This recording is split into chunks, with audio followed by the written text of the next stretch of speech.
जय हिंद मेरे भाई और बहनों, मेरा नाम है प्रबल चौरसिया और मैं भी आप लोगों की तरह के एमबीबीएस एस्पिरेंट हूँ। और मैं डेली आप लोगों के लिए एक मेंटरशिप बैच कंडक्ट करवा रहा हूँ, जिसमें मैं आप लोगों को डेली टारगेट प्रोवाइड करता हूँ रिगार्डिंग मेंस कि मेंस में आपको क्या पढ़ना है, कैसे पढ़ना है, एवं जो सिनॉप्सिस नोट्स भी होते हैं वो भी मैं आपको प्रोवाइड कर रहा हूँ। तो चलो वीडियो को टाइम वेस्ट ना किया जाए, वो तो बता दिया है। चाहो तो टेलीग्राम चैनल की लिंक नीचे डिस्क्रिप्शन में ड्रॉप कर दी है, और यदि आप चाहो तो पीएससी प्रबल सर्च करके आप मेरा टेलीग्राम चैनल ज्वाइन कर सकते हो, जहां आपको डेली टारगेट आपको मिल जाएंगे। ठीक है, तो सबसे पहले मैं बुक का रिव्यू स्टार्ट करता हूँ। पहले मैं थोड़ी सी कहानी बता देता हूँ कि दर्पण सिविल सर्विस की इतनी सारी बुक्स मेरे पास कैसे आई। तो देखो, हुआ ये कि जब सिलेबस चेंज हुआ था तो हम लोग सिलेबस का खोज रहे थे कि भैया नया सिलेबस के लिए मेंस का मटेरियल कैसे लाए। तो बहुत ही जल्द, लगभग आज से 2-3 महीने पहले, अब मेरे दोस्त ने दर्पण की जो एथिक्स और एंटरप्रेन्योरशिप थी उनको ऑर्डर किया था हिंदी मीडियम वाले में। तो उसने बताया कि बहुत अच्छा कंटेंट है, उसने पढ़ा था। उसके बाद मैंने भी ऑर्डर, मतलब मैं तो अभी कुछ दिन पहले ऑर्डर करवाई थी। अब उसके बाद फिर हम लोगों ने भी ऑर्डर करवाई। और फिर मेरा एक, मतलब ऐसा है कि एक छोटा ही भाई है जिसको पढ़ना रहता है एमपीपीएससी का, लगभग अभी ग्रेजुएशन कर रहा है। तो उसने मेरे को बोला भैया कुछ अच्छी बुक मंगा दो मेरे लिए। तो मैंने उनके लिए जो एमपीपीएससी मेंस है इनकी मैंने बुक मंगाई। और आपको बता दूं कि जो मेरा दोस्त है, पहला दोस्त, वो एमपीपीएससी हम लोग मेंस की तैयारी कर रहा था जिसके साथ में। तो उसने लगभग इन सब बुक्स को ऑलरेडी मंगा के रखा है और वो पहले से पढ़ता है। तो उसने मुझे कुछ अच्छी अच्छी चीजें बताई, तो वो मैं आपके सामने बताने वाला हूँ वीडियो पे। तो देखो, सबसे पहले उसके पास सॉल्व पेपर तो नहीं था। सॉल्व पेपर मैंने देखा, तो सॉल्व पेपर बता रहा हूँ।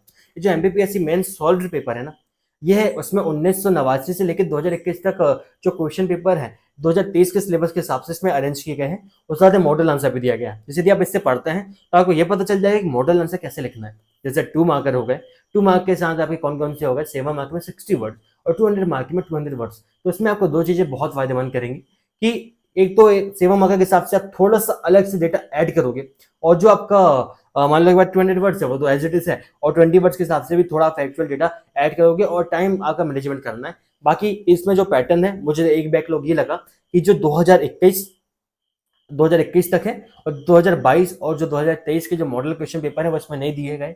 और यदि इसमें जो बुक है, यदि बुक 2024 के सिलेबस के हिसाब से अरेंज करके बनाई गई होती तो ये बुक बहुत शानदार होती, क्योंकि अभी ये 2023 के हिसाब से बनाई गई है और 2024 के हिसाब से इनको बनाना था, पहली चीज ये। और 2022 और 2023 के भी ऐड करना था, लेकिन अभी भी उतने काम किए, क्योंकि प्रीवियस क्वेश्चन पेपर 22 और 23 से कहीं भी मिल जाते हैं, लेकिन 89 से 21 तक के मिलना थोड़ा टफ पड़ जाता है, साथ में मॉडल आंसर के साथ। क्योंकि लगभग जितने भी जो पब्लिकेशन है 5 से 6 साल का देती है, फिर 4 साल के क्वेश्चन मॉडल क्वेश्चन पेपर देती है। इन्होंने पूरा दिया है, लगभग हिंदी तक का दिया। पहले में उस टाइम तक पहले में आपका था हिस्ट्री और ज्योग्राफी, तो उन्होंने साथ में दिया हिस्ट्री, ज्योग्राफी, पॉलिटी। और उस टाइम इकोनॉमी था, सोशियोलॉजी था, ये सब साथ में थे।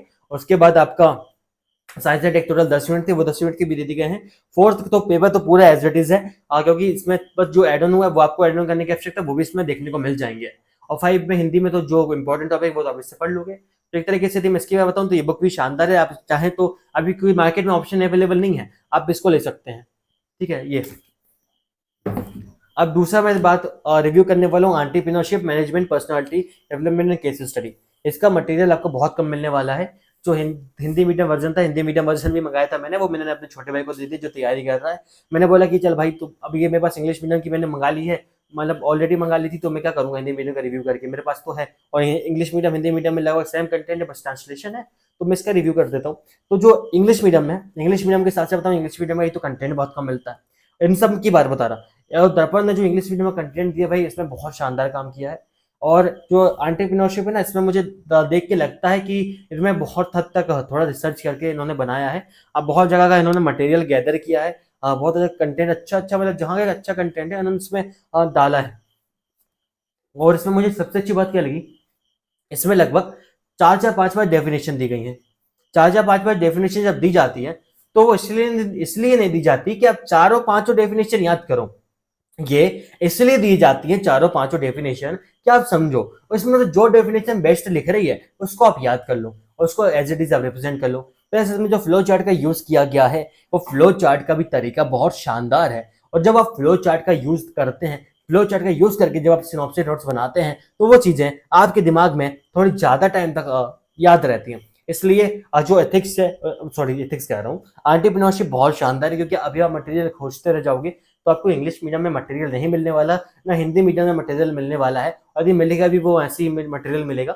और मार्केट के हिसाब से भी बहुत शानदार मटेरियल मैं पर्सनली सजेस्ट करूंगा, एथिक्स और एंटरप्रेन्योरशिप की आप आंख बंद करके ले सकते हो, क्योंकि मार्केट में अभी इनके सोर्स आपको देखने को नहीं मिलेंगे। बड़ी बड़ी कोचिंग इंस्टीट्यूट है, उनमें भी आपको इतना अच्छा कंटेंट देखने को नहीं मिलेगा जो जो इन्होंने एथिक्स और एंटरप्रेन्योरशिप में काम किया है। तो एंटरप्रेन्योरशिप तो बहुत शानदार है। बात करूँ एथिक्स की, तो एथिक्स में जो इनका रिप्रेजेंटेशन है, वे और रिप्रेजेंटेशन है, वो भी बहुत शानदार तरीके से दिया गया है। यदि आप एथिक्स पढ़ते हैं इससे, तो इसके बाद आपको एथिक्स कहीं और से पढ़ने की आवश्यकता नहीं है, बशर्त आप इसके सिनॉप्सिस नोट्स बना लो। और देखो 500 यूनिट इसमें इतनी पतली बुक में कवर कर दी गई है। और मुझे सबसे अच्छी बात ये लगी कि इन्होंने जो छोटी छोटी बुकलेट रहती है ना, सिंगल सिंगल बुकलेट, उनको लॉन्च नहीं किया, एक पूरी बुकलेट लॉन्च किया। जैसे मुझे एथिक्स पढ़ना है, तो एथिक्स के लिए मुझे 5 बुक लेने की आवश्यकता नहीं है, मैं उठाऊंगा याली बुक, जैसे थिंकर के लिए अलग और 2 3 4 5 के लिए अलग, 2 बुक भी लॉन्च नहीं करी, सिंगल बुक लॉन्च करी है। और मुझे यदि ऐसा लगेगा कि मुझे एथिक्स पढ़ना है, तो मैं ये पुस्तक लेके चलूंगा, हो गया भैया एथिक्स, मैं इसे पढ़ूंगा पूरा दिन भर। इन्होंने सेम किया है, मतलब एथिक्स भी बहुत शानदार है। और इतना इन्होंने ये पेपर 4 में, भैया पेपर 4 का जो कंटेंट है क्या बात करूं, ये तो सबसे पहले भी इन्होंने अच्छा लॉन्च किया। और अभी की डेट में मार्केट में सबसे अच्छा कंटेंट भी दर्पण सिविल सर्विस का है, मुझे ऐसा लग रहा है, क्योंकि मैंने इनसे पढ़ा है और बता रहा हूं, इनसे पढ़ना कहीं और से पढ़ने की आवश्यकता नहीं है। ये रहा आपका एथिक्स का। अब बात करूं अर्थशास्त्र की, तो भारत एवं मध्य प्रदेश की अर्थव्यवस्था और सांख्यिकी, इसमें भी बहुत अच्छा डेटा दिया गया है। जब मैं इसको ऑर्डर किया था तब ये इंग्लिश मीडियम में अवेलेबल नहीं थी, तो श्योर मैं इसको इंग्लिश मीडियम में ऑर्डर करता और इंग्लिश मीडियम में ऑर्डर भी करके मैं देखता। इसमें जो इकोनॉमिक्स के 5 यूनिट दे दी गई हैं। और सबसे अच्छी मुझे बात ये लगी दर्पण की कि जो इन्होंने पढ़ाया है ना इनकी क्लासेस में, लगभग वही इनमें ऐड है। यदि आप चाहते हो तो एक काम कर सकते हो, कुछ जो इनके लेक्चर्स अवेलेबल है।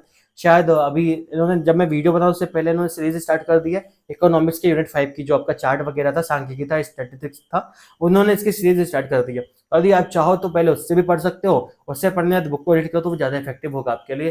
तो मैंने देखा था उनका, तो अभी तो मैं ये फॉलो करने वाला हूँ, जैसे मेरे पास इंग्लिश मीडियम की आती है पहले उनका लेक्चर देखूंगा, और लेक्चर देखने के बाद मैं उनको कवर करूंगा। और आप लोगों को भी ये बोलूंगे यदि आपको करना है पहले उनका यूनिट 5 का लेक्चर देख लेना, उसके बाद यूनिट 5 पढ़ना इकोनॉमिक्स का, पर्सनली बताऊं तो ज्यादा अच्छे समझ में आएगा। ये रहा इकोनॉमिक्स के रिव्यू। अब बात करूं सोशियोलॉजी की, तो भैया सोशियोलॉजी की बात बताऊं, सोशियोलॉजी थोड़ी मोटी बुक है यार, सोशियोलॉजी मोटी बुक है।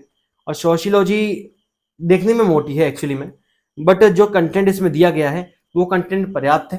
अब आपको क्या करना है, मतलब ये समझ विकसित करने के लिए आप, सोशियोलॉजी एक ऐसा सब्जेक्ट है जो समाज कहलाता है, समाज का अध्ययन सोशियोलॉजी है। एक्चुअली में जो रियल समाज शास्त्र है वो सोशियोलॉजी है। मतलब समाज शास्त्र को हिंदी में ही सोशियोलॉजी, मतलब समाज शास्त्र को इंग्लिश में सोशियोलॉजी बोलते हैं। मैं भाई मुंह से कुछ भी निकल रहा है, सॉरी उसके लिए माफ कर देना। ठीक है, तो ये समाज शास्त्र है, सोशियोलॉजी है। इसमें थोड़ा डेटा, हल्का सा डेटा ऐड किया गया है, लेकिन उसको भी कैसे सुधारना बता रहा हूँ। एक कॉपी लेना, जो इन्होंने हेडिंग डाली है, बस वो हेडिंग और उसके अंडर के जो सब हेडिंग्स है, बस उनको डालते चलना। और बुक को 1 से 2 बार रीडिंग मार लो लगभग। यदि आप 3 बार इस बुक को रीडिंग मार लिए और इसके बाद आपने डेटा ऐड कर लिया और आपने आंसर राइटिंग प्रैक्टिस कर ली रिलेटेड टू सोशियोलॉजी, क्योंकि सोशियोलॉजी की जो आंसर राइटिंग होती है वो बाकी सब्जेक्ट से हटके होती है, ट्रेडिशनल सब्जेक्ट से हटके होती है। तो इसलिए मैं आपको यह कहना चाहूंगा कि पहले इसके आप उसको पढ़ो, एक बार पढ़ो। जैसे यदि आप पढ़ रहे हो तो एक बार पढ़ो, जैसे आपने एक चैप्टर पढ़ा उसको पहले पढ़ लो, फिर दूसरी बार पढ़ो उसको समझ लो, और तीसरी बार में जो सिनॉप्सिस है, सिनॉप्सिस बनाओ। सिनॉप्सिस में क्या करो, सिनॉप्सिस में पहले आप डालो, क्या डालोगे, पहले आप हेडिंग, फिर हेडिंग के अंदर की सब हेडिंग, ऐसे डालते चलो तो आपके यहाँ पे आराम से कवर हो जाएगा। समाजशास्त्र हो गया, यहाँ पे अर्थशास्त्र हो गया, यहाँ पे एथिक्स हो गई, यहाँ पे आपकी एंटरप्रेन्योरशिप हो गई, यहाँ एमबीपीएससी मेंस सॉल्व पेपर हो गए। अब बता रहा हूँ इनकी अप्रोच क्या होनी चाहिए। ठीक है, उससे पहले बता उनका रेट बता दे रहा हूँ। ये एक बुक अप्रोक्सीमेटली 400 की पड़ी है। अब मैंने जोड़ा नहीं था, देख के बता दूंगा आपको, भेज दूंगा कितने की।